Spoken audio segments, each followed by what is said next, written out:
my name is Farah and welcome to another episode of In My Opinion. So what is the tip for today? Today I'm going to be talking about online shopping and also my experience of being scammed when I bought something online through Instagram. And later in this video I will also give you guys some tips on how to avoid from being a victim of an online scammer. So make sure to watch this video till the end, okay? So way back then on 2014, I bought refurbished iPhones from this one shop on Instagram.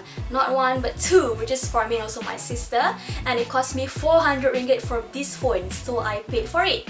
And then I was informed by the seller that I need to wait for a month until I get the phone in my hands. So I waited for a month without feeling suspicious about anything until it has been 2 months already and I still didn't get my phone. Plus, I didn't get any updates from the seller about the phone, which I think is not okay. Because if it might took longer than you would have already told me, you should have informed me so that I'm aware about it, but he didn't. So I decided to WhatsApp him asking about the phone and he did reply to me. He said that unfortunately the phone is out of stock, so I wasn't able to get mine unless I wanted to wait for 3 to 4 months, which I don't want to. So I asked him for a refund because obviously I want back my 400 ringgit, right? But when I WhatsApp him saying that I want back my 400 ringgit, he didn't reply to me. He didn't reply to me for quite a long time until the day where I have already got my own iPhone. Can you imagine how long has that been?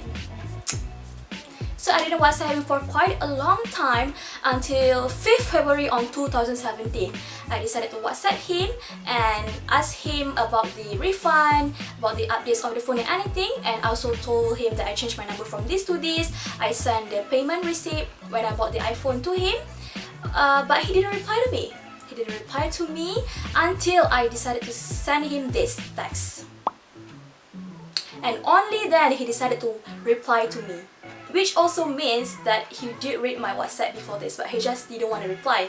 But he did reply to this text just because I think it kind of triggered him when I mentioned about this halal haram thing, you know. So he replied to me with this, and I replied him back with this.